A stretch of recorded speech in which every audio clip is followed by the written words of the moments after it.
राजस्थान के कोटा शहर की खौफनाक घटना, हिंदी में असली डरावनी कहानी। राजस्थान के कोटा शहर की खौफनाक घटना, रियल हॉरर स्टोरी। हिंदी में, जिंदगी एक पैसे की तरह है जो सर्फ रहते हैं। जहां से चीज शुरू होती है वहां पे वापस आके थमभरक जाती है। ठीक वही राह पर, उसी मोड़ पर हम फिर छोड़ देते हैं, क्योंकि जीवन का हर पल हमारे कर्म और नियति से दुआ होता है। यह कहानी राजस्थान के कोटा शहर से जुड़ी एक सच्ची घटना है जो किसी के बंधे हुए प्यार और प्रतिशोध की है। सपना, सलोनी और उनके एनोसिएट दोस्तों की दास्तान है। उस समय के दुष्ट चक्र में फंस गए, उस मोड़ पर आके थम गए जहां उनकी मृत्यु होने का इंतजार कर रही थी। यह एक रियल हॉरर स्टोरी है। प्रलेखन कहानी की शुरुआत करते हैं।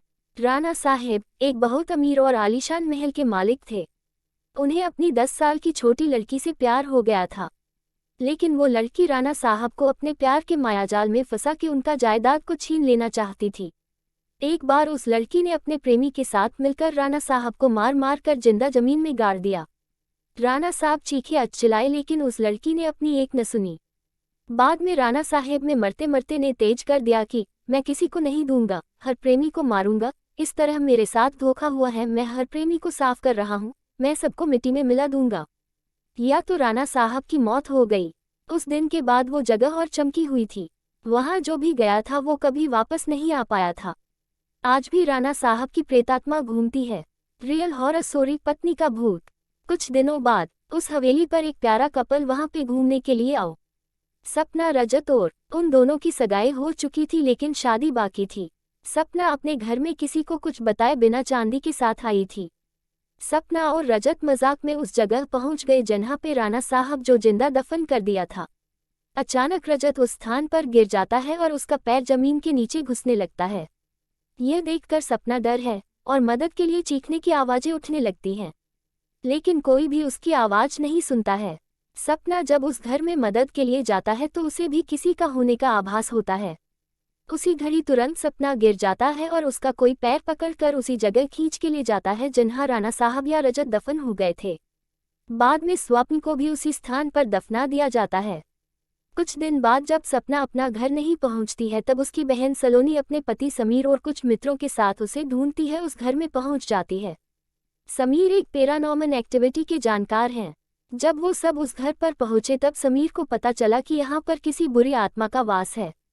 उन्होंने प्रारंभिक सूचना दी। उसी रात को उन सभी के साथ कुछ अजीबोगरीब घटनाएं होने लगती हैं, जैसे कि नल से पानी टपकना, आपके बेडरूम में मिट्टी लगना, कमरे की झिड़की या आपकी पहाड़ी से लगना, किसी के रोने या चिल्लाने की आवाज आना। यह सब देखकर वो सभी डर जाता है। उनमें से एक धारणा की कोशिश करता है, लेकिन राणा साहेब की प्रेतात्मा उन्हें भी जिंदा दफन कर देती है। Real ghost story in Hindi. मंदिर के पुजारी की प्रेत आत्मा। दूसरे दिन जब उन लोगों को पता चलता है कि उनका कोई साथी गायब है, तब वो लोग और भी डर जाते हैं। लेकिन समीर कहता है कि हमें यहाँ से बाहर निकलना है तो हमें उस आत्मा को बुलाना होगा और उनसे पूछना होगा कि वो आखिरी इच्छा क्या है। डर के मारे सभी लोगों ने समीर की बात मान ली और आत्मा को बुलाने के लिए तैयार हो गए। समीर ने एक कमरे में सभी तैयारियां कर ली और बताया कि जब तक हम आत्मा से पूरी जानकारी नहीं जान पाते तब तक कोई इस कमरे से बाहर नहीं जाएगा, और कुछ भी हो जाए किसी का हाथ नहीं छोड़ेगा। समीर ने तंत्र मंत्र से आत्मा को बुलाना शुरू कर दिया। कुछ ही देर में तेज पवन और बिजली के साथ राणा साहब की आत्मा उस कमरे में आ गई। समीर ने उस आत्मा से बात की, आखिर चाहते तुम क्या हो? तो लोगों को क्यों मार रहे हो? कौन हो तुम? राणा साहब की आत्मा ने कहा, निकल जाओ यहाँ से, मैं किसी को भी नहीं दूंगा, सब मारे जाएंगे, जो भी यहाँ आए उन सबको मार देंगे। इतना देश वो आत्मा छोड़ दिया। वो लोगों ने बाद में सपना की आत्मा को कॉल किया और पूछा आखिर उसके साथ क्या हुआ।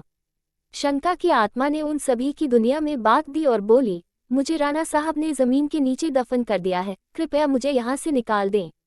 सलोनी ने अपनी बहन के सपने से पूछा, राणा साहब की आत्मा को कैसे मारा जाए? सपना ने बताया कि जहाँ राणा साहब ने हम सबको चिपका हुआ है वहाँ पास में माताजी का त्रिशूल है। उस त्रिशूल से राणा साहब की आत्मा को मार जा सकता है और इस महल को उनके चंगुल से बचा लिया जा सकता है। इतना देश स्वप्न की आत्मा वहां से चला गया। समीर, सलोनी और बाकी दोस्त तुरंत उस जगह पे गए जहां राणा साहब को पकड़ लिया गया था। राणा साहब की आत्मा ने उन सभी को त्रिशूल के पास जाने के लिए रोक लिया। लेकिन सलोनी कभी उस तरह उस त्रिशूल के पास पहुंच गई और उसी त्रिशूल से राणा साहब पे वार किया। कुछ ही देर में राणा साहब और उनके साथ वो सभी आत्माओं को मुक्ति मिल गई जिसे राणा साहब ने चिपका दिया था। दोस्तों, आपको यह कहानी कैसी लगी कृपया हमें कमेंट करके जरूर बताएं।